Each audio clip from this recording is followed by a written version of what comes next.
സ്കൂളിലേക്ക് നിഗൂഢതകളുമായി വരുന്ന ഒരു താൽക്കാലിക അധ്യാപകൻ. സ്കൂളിൽ ബുള്ളിയിങ്ങും മറ്റു പല പ്രശ്നങ്ങളും അനുഭവിക്കുന്ന ഒരു പറ്റം വിദ്യാർത്ഥികളും.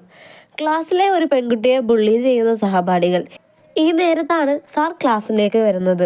പഠിപ്പിക്കുന്നതിനോടൊപ്പം തന്നെ കൗൺസിലിങ്ങും ചെയ്യാമെന്ന് അദ്ദേഹം പറയുന്നു. ആരാണ് ആദ്യമായി കൗൺസിലിങ്ങിന് വിധേയമാവുന്നത് എന്ന് ചോദിക്കുമ്പോൾ നേരത്തെ ബുള്ളിയിങ് നേരിട്ട പെൺകുട്ടി അതിന് തയ്യാറാവുന്നു. പിന്നീട് ആ പെൺകുട്ടിയെ കൗൺസിൽ ചെയ്യാണ് അധ്യാപകൻ. അവൾ പറയാതെ തന്നെ അവളുടെ പ്രശ്നങ്ങൾ മനസ്സിലാക്കിയിരുന്നു.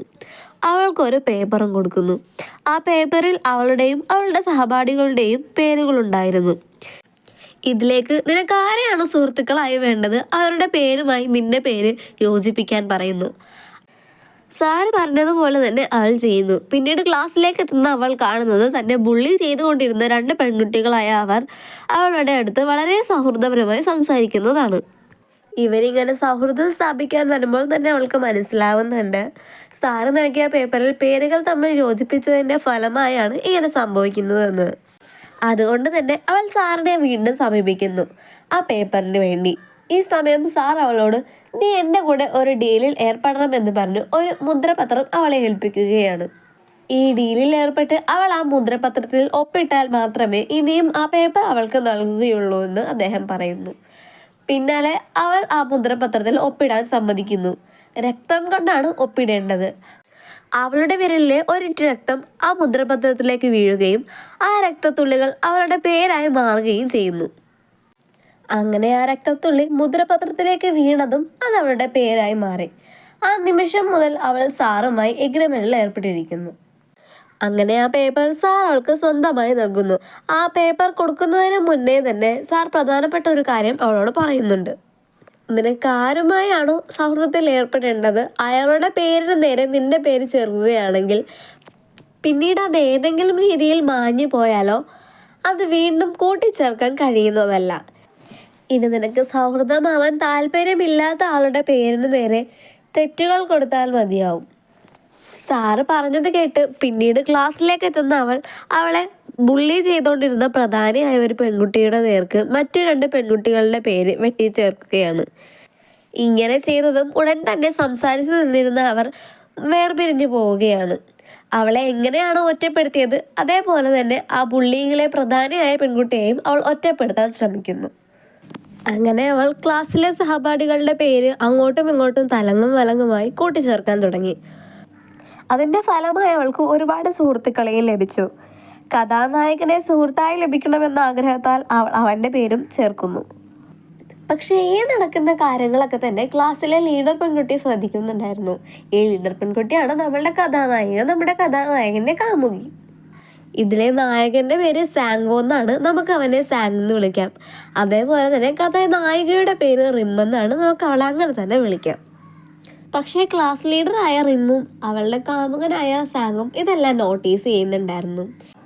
പിന്നീട് ബുള്ളിങ്ങിനിരയായ പെൺകുട്ടി, അവളുടെ പേര് കിം എന്നാണ്, അവൾ സാറിനെ കാണാൻ പോയി പുതിയൊരു പേപ്പർ തരാമോ എന്ന് ചോദിക്കുന്നതാണ്. പക്ഷേ സാർ അങ്ങനെ തരാൻ പറ്റില്ല, നീ വരച്ച വര മായ്ക്കുകയോ അത് വീണ്ടും വരയ്ക്കാനോ സാധിക്കുന്നതല്ല, നീ എങ്ങനെയാണോ ആ വര വരച്ചത് അങ്ങനെ തന്നെ ആയിരിക്കും നിൻ്റെ ജീവിതം ഇനി മുന്നോട്ട് പോവുക എന്നതാണ്. അങ്ങനെ ഇവർ തമ്മിൽ സംസാരിക്കുന്നത് സാങ്ങും റിങ്ങും നോട്ടീസ് ചെയ്യുകയും ക്യാമറയിൽ ഇവരുടെ ഫോട്ടോ എടുക്കുകയും ചെയ്യുന്നുണ്ട്. പക്ഷേ സാറിൻ്റെ മുഖം ക്യാമറയിൽ വ്യക്തമായി ലഭിച്ചിട്ടില്ല. പിന്നീട് കിം സുഹൃത്തുക്കളാക്കിയ തൻ്റെ സഹപാഠികൾ അവൾക്ക് ഒരു സമാധാനവും കൊടുക്കാതെ തലങ്ങും വിലങ്ങും നിന്ന് നീ എൻ്റെ കൂടെ അങ്ങോട്ട് വാ, നീ എൻ്റെ കൂടെ ഇങ്ങോട്ട് വാ എന്ന് പറഞ്ഞ് അവളെ ബുദ്ധിമുട്ടിക്കുകയാണ് ചെയ്യുന്നത്. അങ്ങനെ ഈ പിടിവലിയിടയ്ക്ക് അവളുടെ കയ്യിൽ നിന്ന് ആ പേപ്പർ താഴെ വീഴുകയും ഒരു തുള്ളി വെള്ളം ആ പേപ്പറിലേക്ക് വീഴുകയും ചെയ്യുന്നു.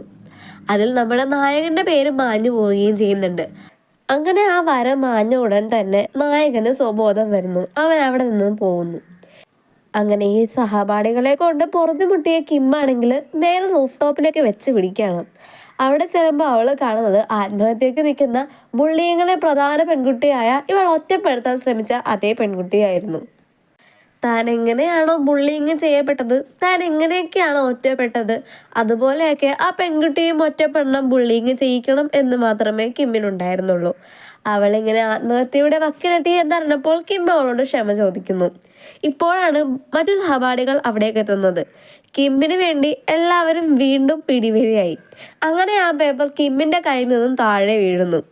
അവിടെ ആണെങ്കിൽ വെള്ളവും ഉണ്ടായിരുന്നു. അങ്ങനെ ആ പേപ്പർ താഴെ വീണ് സഹപാഠികളുടെ പേരുകളെല്ലാം വരച്ചു ചേർത്തിരുന്നത് അതിൽ നിന്നും മാഞ്ഞു പോകുന്നു. അടുത്ത നിമിഷം തന്നെ കുട്ടികളാരും അവളെന്നൊരാൾ അവിടെ ഇല്ലാത്തതുപോലെ പല വഴിക്കായി പിരിഞ്ഞു പോവുകയാണ്. എന്താണ് സംഭവിക്കുന്നതെന്ന് കിമ്മിനും മനസ്സിലാവുന്നുണ്ടായിരുന്നില്ല. ക്ലാസ്സിലെ കുട്ടികളൊക്കെയും അവളെന്നൊരാൾ അവിടെ ഉണ്ടായിരുന്നതായി ഓർക്കുന്നു പോലുമില്ല എന്ന രീതിയിലാണ് പെരുമാറുന്നത്. പക്ഷേ ക്ലാസ് ലീഡറായ റിമ്മിനും കഥാനായകനായ സാങ്ങിനും അവിടെ ഒരു ചെയർ ഒഴിഞ്ഞു കിടക്കുന്നത് കണ്ട് ഇതാരുടെ ചെയറാണെന്ന് സംശയം വരുന്നുണ്ടെങ്കിലും അവർക്കും അവളുടെ കാര്യം ഒട്ടും തന്നെ ഓർമ്മയുണ്ടായിരുന്നില്ല. പിന്നീട് കിം സ്കൂളിൻ്റെ ആ ബഹുതല കെട്ടിടത്തിൽ നിന്നും എടുത്ത് ചാടുന്നതും കിം സാർ അവളുമായി എങ്ങോട്ടോ പോകുന്നതുമാണ്. പിന്നീട് കിം എന്തിൻ്റെയോ ഉള്ളിൽ അകപ്പെട്ടിരിക്കുന്നതായാണ് നമ്മളെ കാണിക്കുന്നത്. അവൾ അവിടെ നിന്ന് രക്ഷപ്പെടാൻ ബഹളം വെക്കുന്നുമുണ്ട്. പിന്നീട് ആ ക്ലാസ്സിലെ തന്നെ മറ്റൊരു വിദ്യാർത്ഥിയായ ഓക്കീച്ചോണിൽ കൗൺസിലിംഗ് ചെയ്യുന്ന സാറിനെയാണ് കാണിക്കുന്നത്. ഈ സ്കൂളിൽ കുട്ടികളുടെ ഇടയ്ക്ക് ബുള്ളിങ്ങിനെതിരെ ഒരു നിയമമുണ്ട്. രണ്ടാൾക്കാർ തമ്മിൽ തല്ല് പിടിക്കുകയോ തല്ല് കൂടുകയോ ചെയ്തിട്ടുണ്ടെങ്കിൽ അതിൻ്റെ ഇടയ്ക്ക് മറ്റൊരാൾ ഉണ്ടാവാൻ പാടില്ല. ഇനി അഥവാ ഉണ്ടായിട്ടുണ്ടെങ്കിൽ ക്ലാസ്സിൽ ബുള്ളിങ്ങിനെതിരെയല്ല, ബുള്ളിങ് പരമായി അവിടെ ആരെങ്കിലും തല്ല് കൂടുകയോ അതിൻ്റെ ഇടയ്ക്ക് കയറുകയോ ചെയ്തിട്ടുണ്ടെങ്കിൽ ആ ഇടയ്ക്ക് കയറുന്നയാൾ ആ സംഘത്തലവനുമായി ബെറ്റ് വെച്ച് തല്ലിൽ ഏർപ്പെടണമെന്നാണ്. ആ തല്ലിൽ ആര് ജയിക്കുന്നുവോ അയാളായിരിക്കും പിന്നീടുള്ള സംഘത്തലവൻ. ഓക്കീസ്റ്റോളിൻ്റെ ഒരു കൂട്ടുകാരൻ ഈ സംഘത്തലവനിൽ ഒരാൾ തല്ലുന്നതും അവൻ അതിൽ ഇടപെടുകയും ചെയ്യുന്നു. ഇവനാണെങ്കിൽ പിന്നീട് സംഘത്തലവനുമായി മത്സരിക്കേണ്ട ഒരു സിറ്റുവേഷൻ അവിടെ വരുന്നുണ്ട്.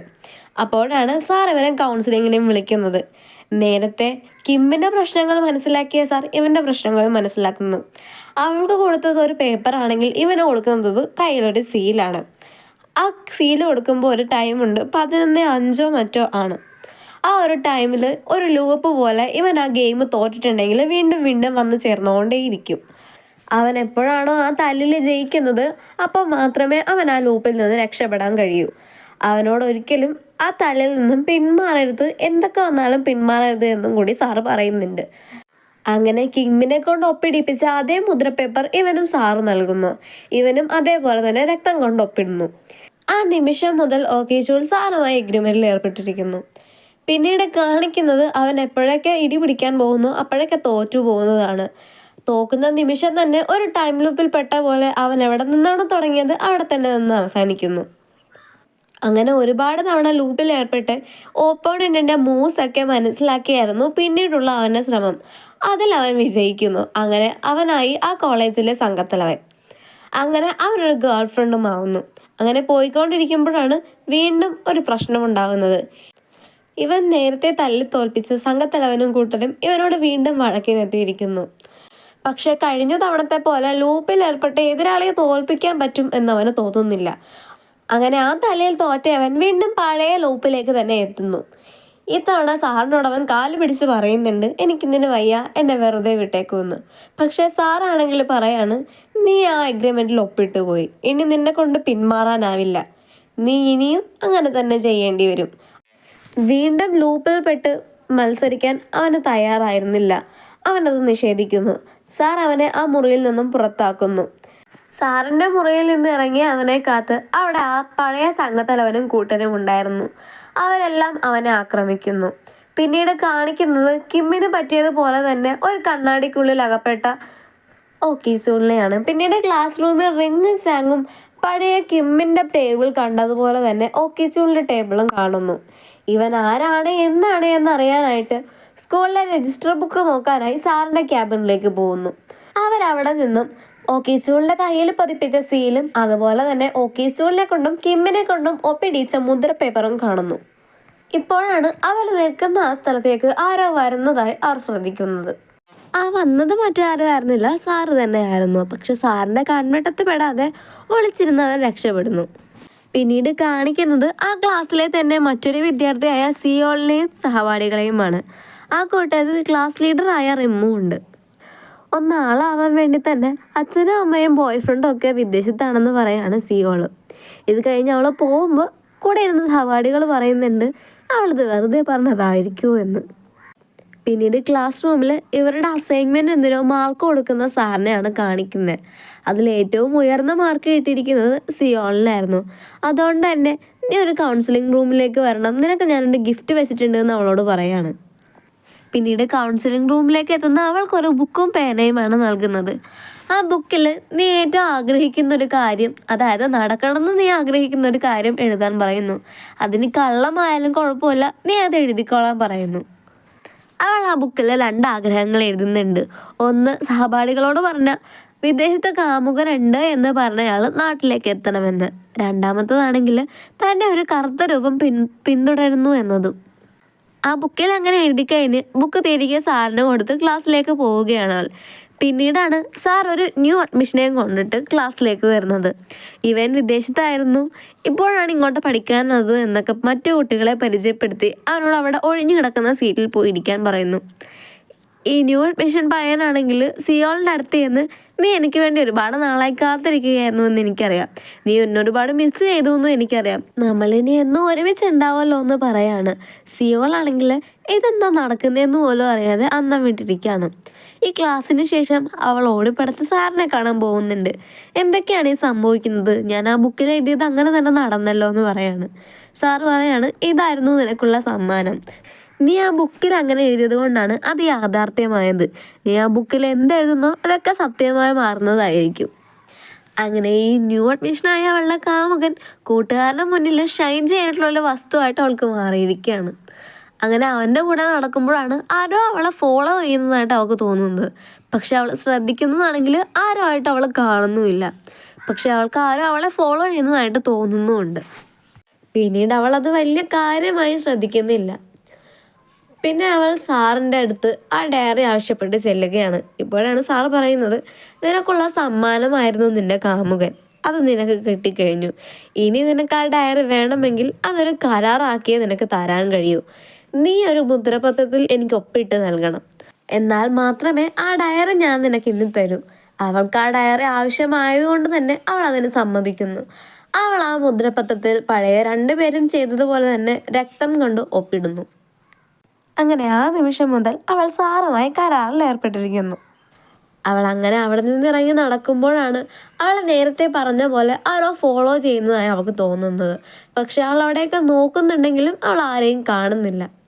അങ്ങനെ ഈ ന്യൂ അഡ്മിഷനായ കാമുകൻ്റെ കൂടെയുള്ള റിലേഷനും നല്ല രീതിക്ക് പോകുന്നുണ്ട്.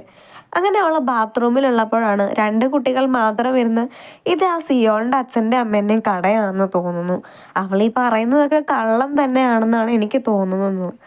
ഇവളത് ബാത്റൂമിലിരുന്ന് കേൾക്കുന്നുണ്ടായിരുന്നു. ആ പറഞ്ഞ കുട്ടി ഇല്ലാണ്ടാവണമെന്നവൾ ആ ബുക്കിൽ എഴുതുന്നു. ഇവർ ആ ബാത്റൂമിൽ നിന്ന് പുറത്തിറങ്ങുമ്പോൾ ഇവളുടെ കാമുകൻ അവിടെ ഉണ്ടായിരുന്നു. ഈ 2 കുട്ടികളുടെ പുറകെ അവൻ നടന്നു പോകുന്നതും കാണിക്കുന്നു. പിന്നീട് കാണുന്നത് ആ കുട്ടി റൂഫ് ടോപ്പിൽ നിന്ന് വീണ് മരിച്ചു കിടക്കുന്നതാണ്. ഇവൾ എന്താണോ ബുക്കിൽ എഴുതുന്നത് അതായിരിക്കും ഈ കാമുകൻ ചെയ്യുന്നത്. അതിനർത്ഥം ഇവനാണ് അവളെ ഉന്തിയിട്ട് കൊന്നത്. ഇത് മനസ്സിലാക്കിയ സിയോൾ പിന്നീട് അവനെ കാണുമ്പോഴെല്ലാം അവനെ അവോയ്ഡ് ചെയ്യാനാണ് ശ്രമിക്കുന്നത്.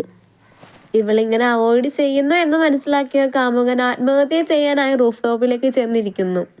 ഇതറിഞ്ഞ സഹപാഠികളും സിയോളും അവിടെ എത്തുന്നു. ഇവനിങ്ങനെ ആത്മഹത്യ ചെയ്യാൻ പോകുന്നത് കണ്ട് സിയോൾ ഉടൻ തന്നെ അവളുടെ ബുക്കിൽ ഇവൻ ജീവിക്കണം എന്ന് എഴുതുന്നു.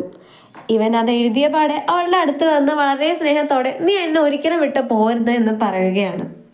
പിന്നീട് അവളെ സാറിനെ കാണാൻ പോവുകയാണ്. സാറിൻ്റെ റൂമിലേക്ക് കയറാൻ പോകുന്ന അവളെ ആരോ ഫോളോ ചെയ്യുന്നതായി നോക്കുന്നുണ്ട്. പക്ഷേ ഈ വട്ടം അത് ആ കറുത്ത രൂപമായിരുന്നില്ല, മറിച്ച് സാങ്ങും റിമ്മു ആയിരുന്നു. ഈ നടക്കുന്ന കാര്യങ്ങൾക്കൊക്കെ ഡൗട്ട് തോന്നി അവരവളെ പിന്തുടർന്ന് വരികയായിരുന്നു. അവൻ്റെ ക്യാമറയിൽ അവളുടെ ഫോട്ടോയും അവർ പകർത്തുന്നുണ്ട്.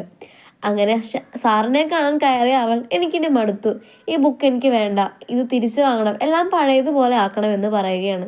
എന്നാൽ സാറാണെങ്കിൽ, നീയല്ലേ ഇതിൻ്റെയൊക്കെ തുടക്കം വെച്ചത്, പിന്നെ അതെങ്ങനെയാണ് എന്നെ കൊണ്ട് അവസാനിപ്പിക്കാൻ പറ്റുന്നത്, എനിക്കൊന്നും ചെയ്യാൻ കഴിയില്ല, നിനക്ക് ഇനിയും ഈ ബുക്കിൽ കള്ളങ്ങൾ എഴുതാമെന്ന് മാത്രമേ ഉള്ളൂ, അത് തിരുത്താനോ മായ്ക്കാനോ മാറ്റാനോ ഉള്ള അധികാരം നിനക്കോ എനിക്കോ ഇല്ല, ഇതിനിയും തുടർന്നുകൊണ്ടേയിരിക്കും. ഇത് കേട്ട അവളാണെങ്കിൽ സാറിൻ്റെ റൂമിൽ നിന്നിറങ്ങി കത്തിക്കൊണ്ടിരിക്കുന്ന ഒരു തീയിലേക്ക് ആ ബുക്ക് വലിച്ചെറിയുന്നു.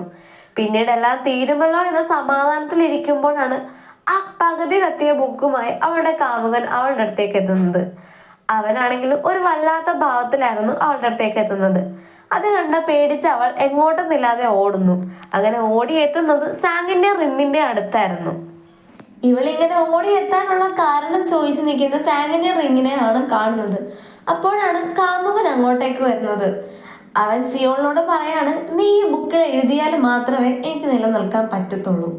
നീ ഈ ബുക്കിൽ എഴുതിയില്ലെങ്കിൽ എനിക്ക് നിലനിൽക്കാൻ പറ്റില്ല. അതുകൊണ്ട് നീ ഈ ബുക്ക് പിടിക്കാൻ പറയുമ്പോഴത്തേനുമാണ് ഇവളെ ഇടക്ക് ഫോളോ ചെയ്യുന്നുണ്ടെന്ന് സിയോളിന് തോന്നിയ ആ കറുത്ത രൂപം അങ്ങോട്ടേക്ക് എത്തുന്നത്. അതാരാണ് എന്താണെന്ന് അറിയില്ലെങ്കിലും അവൻ അവളുടെ കാമുകനെ ആക്രമിക്കുന്നു. ഈ സമയത്ത് കിട്ടിയ ഗ്യാപ്പിൽ 3 പേരും കൂടെ അവിടെ നിന്ന് പോവാണ്. സിയോളാണെങ്കിലും വഴിതിരിഞ്ഞ് എങ്ങോട്ടോ ഓടിപ്പോയി ആ കണ്ണാടിക്ക് മുന്നിലാണ് എത്തുന്നത്. ഇപ്പോഴാണ് അവളുടെ പുറകിലായി ആ കറുത്ത രൂപം വന്ന് നിൽക്കുന്നത് കാണുന്നത്. പിന്നീട് അവിടെ സിയോളിന്റെ ഒച്ച മാത്രമാണ് കേൾക്കുന്നത്. ആ നിമിഷം തന്നെ സാങ്ങും റിങ്ങും അവിടെ എന്തിനാണ് വന്നതെന്ന് അവർ മറന്നു പോയിരിക്കുന്നു. അതിനർത്ഥം ബാക്കി 2 പേർക്ക് സംഭവിച്ചതുപോലെ തന്നെ സിയോളിനും ആ കണ്ണാടിക്കുള്ളിലേക്ക് പോകേണ്ട അവസ്ഥ വന്നു. അവൾ ആ കണ്ണാടിക്കുള്ളിലേക്ക് പോയപ്പോൾ തന്നെ ബാക്കി എല്ലാവരും അവളെ പറ്റിയുള്ള കാര്യങ്ങൾ മറന്നു എന്നതുമാണ്. പിറ്റേ ദിവസം രാവിലെ ക്ലാസ്സിലേക്ക് എത്തിയ റിമ്മിനും സാങ്ങിനും ആ പകുതി കത്തിയ ബുക്ക് അവിടെ നിന്ന് ലഭിക്കുന്നുണ്ട്. അങ്ങനെ ആ ബുക്ക് നോക്കിക്കൊണ്ടിരിക്കുമ്പോഴാണ് സാങ്ങിന്റെ ക്യാമറയിൽ പതിഞ്ഞ ചിത്രങ്ങളും അവർ ശ്രദ്ധിക്കുന്നത്. അത് ലോക്കി സോളിന്റെയും കിമ്മിന്റെയും അതുപോലെ തന്നെ ഈ സിയോളിന്റെയും സിയോളിന്റെ കാമുകന്റെ ഒക്കെ ഫോട്ടോയും കിമ്മും സാറുമായിട്ട് നിന്ന് സംസാരിക്കുന്ന ഫോട്ടോയും ഒക്കെ ഉണ്ടായിരുന്നു. പക്ഷെ ഇതിന്റെയൊക്കെ അർത്ഥങ്ങൾ എന്താണ്, ഇതെന്താ, എപ്പോഴാണ് ഈ ഫോട്ടോ എടുത്തതെന്നൊന്നും ഇവർക്ക് ഓർമ്മയില്ലെങ്കിലും എന്തൊക്കെയോ സംശയങ്ങൾ 2 പേർക്കും തോന്നുന്നു. പിന്നീട് കാണിക്കുന്നത് കണ്ണാടിക്കുള്ളിലുള്ള സിയോളിനെയാണ്. അടുത്തതായി ഈ ഒരു ക്ലാസ്സിലെ തന്നെ മറ്റൊരു വിദ്യാർത്ഥിയായ ഈ ഒരു കണ്ണാടി പയ്യനെയാണ് സാർ കൗൺസിൽ ചെയ്യാൻ പോകുന്നത്. ഈ കണ്ണാടി പയ്യന്റെ പ്രശ്നം എന്താണെന്ന് വെച്ചിട്ടുണ്ടെങ്കിൽ അവന് പഠിക്കുന്നതൊന്നും തീരെ ഓർമ്മയിൽ നിൽക്കുന്നില്ല, ഒക്കെ മറന്നു പോവാണ്. അതുകൊണ്ട് തന്നെ ഈ വരുന്ന എക്സാമിന് ബിറ്റ് വെക്കാമെന്ന് അവൻ തീരുമാനിക്കുന്നത്. അതുകൊണ്ട് തന്നെ അവനും അവൻ്റെ കൂട്ടുകാരനും കൂടെ ബിറ്റൊക്കെ എഴുതിക്കൊണ്ടാണ് എക്സാം ഹാളിൽ കയറുന്നത്. പക്ഷെ സാർ അത് ശ്രദ്ധിക്കുന്നുണ്ടെങ്കിലും അപ്പോഴൊന്നും ചോദിക്കുന്നില്ല. ഈ സാറിൻ്റെ പേര് ഹാൻഡ് സാർ എന്നാണ്. ഞാൻ ഈ സാറിൻ്റെ പേര് ഇതുവരെ പരാമർശിച്ചിട്ടുണ്ടായിരുന്നില്ല. അപ്പോൾ ഹാൻഡ് സാർ അത് കാണുന്നുണ്ടെങ്കിലും പിന്നീട് ഇവനോട് കൗൺസിലിങ്ങിന് വരാൻ മാത്രമേ പറയുന്നുള്ളൂ. അങ്ങനെ കൗൺസിലിങ്ങിന് ഇരിക്കുമ്പോഴാണ് നിനക്കൊന്നും തീരെ ഓർമ്മയില്ലല്ലേ എന്നുള്ള കാര്യങ്ങൾ സാർ അവനോട് അങ്ങോട്ട് പറയുന്നത്. അവനത് സമ്മതിക്കുമ്പോൾ ഒരു ഡ്രിങ്ക് അവൻ്റെ മുന്നിലേക്ക് വെച്ചിട്ട്, നീ ഇത് കുടിച്ചിട്ട് പഠിക്കാൻ നോക്ക്, ഇത് നിനക്ക് എന്തായാലും ഉപകാരപ്പെടും, ഇത് ഉപകാരപ്പെടുവാണെന്നുണ്ടെങ്കിൽ നീ വീണ്ടും എൻ്റെ അടുത്ത് വരുമെന്ന്. അങ്ങനെ അതും കുടിച്ച് അവൻ ആ ലൈബ്രറിയിൽ പോയിരുന്ന് പഠിക്കാൻ ശ്രമിക്കുമ്പോഴാണെങ്കിൽ എല്ലാം ഒറ്റ വായിക്കുമ്പോൾ തന്നെ അവനെല്ലാം മനസ്സിലാവുന്നുണ്ട്, കൃത്യമായിട്ട് ഓർമ്മയിൽ നിൽക്കുന്നുണ്ട്. അങ്ങനെ പിറ്റേ ദിവസത്തെ എക്സാമിന് ഫസ്റ്റ് തന്നെ അവൻ എഴുതി കഴിയുന്നുണ്ട്. ഫസ്റ്റ് എന്ന് പറഞ്ഞാൽ എല്ലാവരെക്കാട്ടും ഫസ്റ്റ് തന്നെ അവൻ എഴുതി കഴിയുന്നുണ്ട്. ഇത് കണ്ട് സാർ ആദ്യം വിചാരിക്കുന്നത് ഇവൻ എക്സാം എഴുതുന്നില്ലെന്നാണ്. അതുകൊണ്ട് സാറ് ചോദിക്കുമ്പോഴാണ് ഞാൻ എക്സാം എഴുതി കഴിഞ്ഞു എന്ന് പറയുന്നത്. പിന്നെയും ഇങ്ങനെ ഉള്ളത് കാരണം അവൻ ഹാൻഡ് സാറിൻ്റെ അടുത്തേക്ക് പോകുന്നു. ഹാൻഡ് സാറിനോട് കാര്യങ്ങളൊക്കെ പറഞ്ഞ് എനിക്ക് വീണ്ടും ആ ഡ്രിങ്ക് തരണം എന്ന് പറയാണ്. സാറ് പറയാണ്, ഇനി ഞാൻ ആ ഡ്രിങ്ക് തരണമെങ്കിൽ നീ എൻ്റെ കൂടെ ഒരു എഗ്രിമെൻറ്റിൽ ഏർപ്പെടണം എന്ന് പറഞ്ഞ് ആ പഴയ മുദ്രപത്രം അങ്ങനെ അവനെ ഏൽപ്പിക്കുകയാണ്. അതുപോലെ തന്നെ അവൻ്റെ ബ്ലഡ് കൊണ്ട് അതിൽ ഒപ്പിടുന്നു. പക്ഷെ അങ്ങനെ ഒപ്പിട്ട് കൊടുക്കുമ്പോൾ സാർ അവനോട് പ്രത്യേകം പറയുന്നുണ്ട്, നീ ഒരു ദിവസം ഒരു ഡ്രിങ്ക്സ് മാത്രമേ കുടിക്കാൻ പാടുള്ളൂ, അതിലുപരി നീ കുടിക്കരുത് എന്ന്. പക്ഷെ എക്സാമുകൾ തുടരും തോറും ഇവൻ്റെ ഡ്രിങ്ക്സിൻ്റെ എണ്ണം കൂട്ടുകയും ചെയ്യുന്നു. പക്ഷെ അങ്ങനെ ഡ്രിങ്ക്സിൻ്റെ എണ്ണം കൂട്ടുമ്പോൾ ഇവന് പഠിക്കുന്ന കാര്യങ്ങൾ മാത്രമേ ഓർമ്മ ഉണ്ടാവാറുള്ളൂ. പതുക്കെ പതുക്കെ ഇവൻ്റെ ഫ്രണ്ട്സിനെയും വീട്ടിലേക്കുള്ള വഴി വരെ മറന്നു തുടങ്ങുന്നു. അങ്ങനെ ഇവൻ ഹാൻഡ് സാറിൻ്റെ അടുത്ത് ചെന്ന് എനിക്കിനി ഡ്രിങ്ക് വേണ്ട, എനിക്ക് പഴയതുപോലെ ആവണമെന്ന് പറയാം. പക്ഷെ ഹാൻഡ് സാർ അവനോട് പറയുകയാണ്, ഞാൻ നിന്നോട് പറഞ്ഞതല്ലായിരുന്നോ ഒരു ദിവസം ഒരു ഡ്രിങ്ക് മാത്രമേ കുടിക്കാൻ പാടുള്ളൂ എന്ന്? പക്ഷെ നീ പരിധിയില്ലാതെ ഒരു ദിവസം ഒരു കണക്കുകളും ഇല്ലാതെ ആ ഡ്രിങ്ക് കുടിച്ചതിൻ്റെ ഫലമായിട്ടാണ് നിനക്ക് നിന്റെ ഓർമ്മകൾ മുഴുവനായും നഷ്ടപ്പെട്ടിരിക്കുന്നത്. ഇനി എനിക്കൊന്നും ചെയ്യാൻ കഴിയില്ല എന്ന് സാറ് പറയുകയാണ്. അങ്ങനെ അവൻ പുറത്തേക്ക് ഇറങ്ങുകയും പിന്നീട് ആ കണ്ണാടിക്കുള്ളിലേക്ക് നടന്നു പോവുകയുമാണ് അവൻ. അങ്ങനെ മറ്റ് വിദ്യാർത്ഥികളെ പോലെ തന്നെ അവനും ആ കണ്ണാടിക്കുള്ളിൽ അകപ്പെട്ടിരിക്കുകയാണ്. അങ്ങനെ ഈ പെൺകുട്ടിയാണ് ഈ കഥയിലെ അവസാനത്തെ ഇര. ഇവൾ എങ്ങനെയാണ് സാറിൻ്റെ വലയിൽ അകപ്പെട്ടതെന്ന് വെച്ചാൽ ഇവൾക്ക് കൂടുതൽ സുന്ദരിയാവണം എന്ന ആഗ്രഹത്താലാണ്. ആ സ്കൂളിലെ ഒരു പ്രമുഖ പയ്യനുമായി ഇവൾക്ക് റിലേഷൻ ഉണ്ടായിരുന്നു. പക്ഷെ ഇവളേക്കാൾ സുന്ദരിയായ പെൺകുട്ടി ഇപ്പോൾ അവൻ പുറകെ നടക്കുന്നു എന്ന് അറിഞ്ഞപ്പോഴാണ് അവൾക്ക് ആഗ്രഹം ഉണ്ടായിരുന്നത്. അങ്ങനെ ആ സങ്കടത്തിൽ ബാത്റൂമിൽ നിൽക്കുമ്പോഴാണ് അവളുടെ ഫോണിലേക്ക് ഒരു നോട്ടിഫിക്കേഷൻ വരുന്നത്. ഒരു യു ക്യാൻ പെർഫെക്റ്റ് എന്നൊരു ആപ്പായിരുന്നു അത്. ഇതിൽ നിങ്ങളുടെ ഫോട്ടോ എടുത്തിട്ടുണ്ടെങ്കിൽ നിങ്ങൾ അങ്ങനെ സുന്ദരിയാവും എന്നുള്ളൊരു ആഡ് കണ്ടിട്ടാണ് അവൾ ആ ആപ്പ് എടുത്ത് നോക്കുന്നത്. അങ്ങനെ അവൾ അതിലൊരു സെൽഫി കൊടുക്കുന്നു. അതിൽ ഓരോ ഫിൽറ്റേഴ്സ് ഉണ്ട്, നമുക്ക് വേണമെങ്കിൽ എഡിറ്റ് ചെയ്യുകയും ചെയ്യാം. അവൾ അങ്ങനെ അവളുടെ ഫോട്ടോ എടുത്ത് അവൾ എങ്ങനെ സുന്ദരിയാക്കാമോ ആ രീതിയിൽ അവൾ അത് എഡിറ്റ് ചെയ്യുന്നു. അങ്ങനെ അവൾ അവിടെ നിന്ന് പോകുന്ന മറ്റൊരു കണ്ണാടിയിലേക്ക് അവളെ കാണുമ്പോഴാണ് അവൾ എങ്ങനെയാണോ അവളുടെ ആ ഫോട്ടോ എഡിറ്റ് ചെയ്തത് അതുപോലെ തന്നെ അവൾ സുന്ദരിയായിരിക്കുന്നു. പിന്നീട് ക്ലാസ്സിലെ മറ്റ് പല കുട്ടികളും ഇവളുടെ ഈ സൗന്ദര്യത്തിന്റെ രഹസ്യം ചോദിച്ചടുത്തുന്നുണ്ട്. അങ്ങനെ ഇവർ കൂട്ടുകാരുമായി സംസാരിച്ച് നിൽക്കുമ്പോഴാണ് ഫോണിലേക്ക് ഒരു നോട്ടിഫിക്കേഷൻ വരുന്നത്. നിങ്ങളുടെ ട്രയൽ 5 മിനിറ്റിനകം അവസാനിക്കുന്നതാണ്.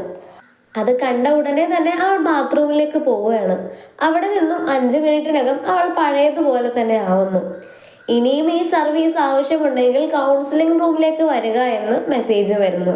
ഇതിൽ നിന്ന് തന്നെ മനസ്സിലായല്ലോ, ഇത് ഹാൻ സാറിന്റെ ഒരു കെണിയായിരുന്നു. അവൾ അതിൽ അകപ്പെടുന്നു. അങ്ങനെ മറ്റു കുട്ടികൾ ചെയ്തതുപോലെ തന്നെ അവൾ അതിൽ പേപ്പറിൽ എഗ്രിമെന്റ് ചെയ്യേണ്ടി വരുന്നു. അങ്ങനെ അവൾ സാറുമായി എഗ്രിമെന്റിൽ ഏർപ്പെട്ടിരിക്കുന്നു. അങ്ങനെ മറ്റൊരിടത്ത് റിമ്മിനും സാങ്ങിനും സംശയം ഉള്ളതുകൊണ്ട് തന്നെ അവരത് തീർക്കാനായിട്ടുള്ള കാര്യങ്ങളായിരുന്നു ചെയ്തുകൊണ്ടിരുന്നത്. അവരങ്ങനെ സാറിൻ്റെ ക്യാബിനെത്തി സർട്ടിഫിക്കറ്റ് ഒക്കെ ചെക്ക് ചെയ്തുകൊണ്ടിരുന്നപ്പോഴാണ് ആ ഒരു എഗ്രിമെൻ്റ് കിട്ടുന്നത്. ഇപ്പോൾ എഗ്രിമെൻ്റ് ചെയ്ത പെൺകുട്ടിയുടെ പേര് വരെ അതിലുണ്ടായിരുന്നു. എന്താണെന്ന് സംഭവം എന്നറിയാനായിട്ട് അവർ തീരുമാനിക്കുന്നു. അങ്ങനെ ആ സൗന്ദര്യം കൂട്ടാൻ ആഗ്രഹിച്ച പെൺകുട്ടി ബാത്റൂമിൽ നിൽക്കുമ്പോഴാണ് അങ്ങോട്ടേക്ക് 2 പെൺകുട്ടികൾ വരുന്നത്. ഇവർ 1ഉം 2ഉം പറഞ്ഞ് വഴക്കാവുന്നു. അങ്ങനെ ആ വഴക്കിനിടയിൽ അവളുടെ ഫോൺ താഴെ വീണ് ഡിസ്പ്ലേ പൊട്ടി ചിഹ്നം ഭിന്നം ആവുന്നുണ്ട്. ഇത് കാണുമ്പോൾ അവൾക്ക് ആ ഫോൺ എങ്ങനെയാണോ പൊട്ടിയത് അതുപോലെ തന്നെ അവളുടെ മുഖവും അങ്ങനെ ആവുന്ന പോലെ തോന്നി. അവൾ അവിടെ നിന്ന് പോവുകയാണ്. പിന്നീട് കാണിക്കുന്നത് ഒരു റൂമിൽ തണിച്ചിരിക്കുന്ന അവളെയാണ്. അങ്ങോട്ടേക്ക് അവളെ അന്വേഷിച്ച് റിമ്മും സാങ്ങും എത്തുന്നുണ്ട്. അവരെങ്ങനെ എന്താണ് സംഭവിച്ചത് എന്ന് സംസാരിച്ച് നിൽക്കുന്നതിനിടയ്ക്ക് അവൾ മാഞ്ഞു പോകുന്നു. അവളുടെ കയ്യിൽ നിന്ന് താഴെ വീണ ഫോൺ എടുക്കാൻ റിമ്മും അതുപോലെ തന്നെ ഹാൻ സാറും ഒരുമിച്ചായിരുന്നു വന്നിരുന്നത്. അപ്പോഴേക്കും റിം എല്ലാ കാര്യങ്ങളും മറന്നിരുന്നെങ്കിലും ഹാൻ സാറിന്റെ കയ്യിൽ തട്ടുമ്പോഴേക്കും അവൾക്ക് എന്തൊക്കെയോ കാര്യങ്ങൾ മിന്നി മറയുന്നത് പോലെ തോന്നുന്നു. അവൾ ഈ നടന്ന കാര്യങ്ങളൊക്കെ പിന്നീട് സാങ്ങുമായിട്ട് ഡിസ്കസ് ചെയ്യുന്നുണ്ട്. അവരങ്ങനെ ഒരു കഥയാക്കി അത് വെബ്സൈറ്റിൽ പോസ്റ്റ് ചെയ്യുന്നുണ്ട്. ഇത് കണ്ട സാർ 2 പേരെയും വിളിച്ചിരുത്തി പറയാണ്, നിങ്ങൾ ഈ എഴുതി വിട്ടിരിക്കുന്നതൊക്കെ പച്ചക്കള്ളമാണ്. ഈ കാണാതായി എന്ന് പറഞ്ഞ കുട്ടികളൊക്കെ സ്പെഷ്യൽ ക്ലാസ് അറ്റൻഡ് ചെയ്യുന്നു എന്ന് പറഞ്ഞ് ഒരു ക്ലാസ്സിൽ അവരെല്ലാം ഇരിക്കുന്നതായി അവരെ കാണിക്കുന്നു. പിന്നീട് അതിലെന്തോ സംശയം തോന്നിയാലും പിന്നീട് കൗൺസിലിംഗ് എന്ന വ്യാജേന സാറിനെ പോയി കണ്ട് എന്താണ് ആ കുട്ടികൾക്കൊക്കെ സംഭവിച്ചത് എന്ന് സാറിനോട് നേരിട്ട് ചോദിക്കുന്നു. ഈ സമയം സാർ അവളോട് ചോദിക്കുന്നുണ്ട്, നിനക്ക് ആത്മാർത്ഥമായി അവരെവിടെയാണുള്ളതെന്ന് അറിയണമെന്ന്. അവൾ അതിന് വേണമെന്ന് പറയുമ്പോൾ ഒരു ചലഞ്ച് പോലെ ഒരു ടൈമർ അവൾക്ക് മുന്നേ വെച്ചിട്ട് പറയാണ്, ഈ സമയം തീരുന്നതിനുള്ളിൽ നിനക്ക് ആ ലോകത്തേക്ക് പോവാം. അവിടെ ട്രാപ്പായിരിക്കുന്ന അവരെ രക്ഷപ്പെടുത്തി തിരികെ കൊണ്ടുവരാൻ നിനക്ക് കഴിയുമെങ്കിൽ നീ ഈ ചലഞ്ചിൽ വിജയിച്ച് എല്ലാം പഴയതുപോലെ ആവുന്നതാണ്. അങ്ങനെ അവൾ ആ ചലഞ്ച് അക്സെപ്റ്റ് ചെയ്ത് ആ ലോകത്തേക്ക് പോകുന്നു. ഇവൾ ഈ ലോകത്തേക്ക് പോകുമ്പോൾ തന്നെ റിയൽ ആയിട്ട് അവളുടെ ലോകത്തേക്ക് ഒരു പ്രതിരൂപം വരുന്നുണ്ട്. അത് അവളുടെ തന്നെ പ്രതിരൂപമാണ്. പക്ഷേ ഇവൾ എങ്ങനെയാണോ അതിൻ്റെ നേരെ ഓപ്പോസിറ്റ് ആയിട്ടാണ് അവൾ പെരുമാറുന്നത്. ഇവളെപ്പോഴും ഭയങ്കര പക്വതയോടെ പെരുമാറുന്ന ഒരു പെൺകുട്ടിയാണ്. പക്ഷേ ഇവളാണെങ്കിൽ ഭയങ്കര ചൈൽഡിഷ് ആയിട്ടാണ് പെരുമാറുന്നത്. ബോയ് ഫ്രണ്ട് ആയ സ്വാങ്ങിന് ഇത് സംശയം ഉണ്ടാകുന്നുണ്ട്. അവൻ അതുകൊണ്ട് തന്നെ അവളെ പിന്തുടരുന്നു. ഇവൾ ഇടയ്ക്കിടയ്ക്ക് ഒരു ടൈമർ എടുത്ത് നോക്കുന്നതും അവൻ ശ്രദ്ധിക്കുന്നുണ്ട്. ഇത് മനസ്സിലാക്കി അവൾ സാങ്ങിനെ ഉപദ്രവിക്കാൻ ശ്രമിക്കുന്നു. ഇത് മറ്റേ ആ മായാജാല വേൾഡിലേക്ക് പോയ റിമ്മ കാണുന്നുണ്ട്. അവൾ അവനെ രക്ഷിക്കാനായിട്ട് റിയൽ വേൾഡിലേക്ക് എത്തുകയും ആ ഒരു ഇവളുടെ പ്രതിരൂപത്തെ കൺട്രോൾ ചെയ്ത് ഇവളിലേക്ക് തന്നെ എടുക്കുകയും ചെയ്യുന്നു. അങ്ങനെ പിന്നെ ക്ലാസ്സിൽ നിന്ന് ഉറങ്ങി എണീക്കുന്ന റിമ്മിനെയാണ് കാണുന്നത്. ഇത് അവളുടെ സ്വപ്നമായിരുന്നോ അതോ ഈ കഴിഞ്ഞതൊക്കെ സത്യമാണോ എന്നറിയില്ലെങ്കിലും ക്ലാസ്സിൽ മറഞ്ഞുപോയ കുട്ടികൾ എന്ന് കരുതുന്നവരെല്ലാം ആ ക്ലാസ്സിൽ തന്നെ ഉണ്ടായിരുന്നു. അങ്ങനെ എല്ലാം പഴയതുപോലെ ആയിരുന്നതുകൊണ്ട് ഈ ഒരു കഥ ഇവിടെ അവസാനിക്കുകയാണ്. ജീവിതത്തിൽ അത് അവസരങ്ങൾ ലഭിക്കുമ്പോൾ അത് അത്യാഗ്രഹമായി മാറി കൂടുതൽ വേണമെന്ന് ആഗ്രഹിച്ച് വീണ്ടും വീണ്ടും അതിനുവേണ്ടി പരിശ്രമിക്കുമ്പോഴാണ് ഇതുപോലുള്ള ചതിക്കുഴികളിൽ ചെന്ന് വീഴുന്നത്. സ്വയം കൺട്രോൾ ചെയ്ത് തനിക്കിത് മാത്രം മതി എന്ന വിശ്വാസത്തിൽ നിൽക്കുകയാണെങ്കിൽ ഒരു ചതിക്കുഴികളിലും ചെന്നകപ്പെടില്ല എന്നത് സാറ് പറഞ്ഞത് റിം ഓർക്കുന്നു. അവൾ സ്വയം കൺട്രോൾ ചെയ്ത് തനിക്കിപ്പോൾ ഇതാണ് വേണ്ടത് എന്ന് വിചാരിച്ച് റിയൽ വേൾഡിലേക്ക് എത്തുകയായിരുന്നു റിം. അങ്ങനെയാണ് അവൾ അവളെയും അവളുടെ സുഹൃത്തുക്കളെയും ആ ഒരു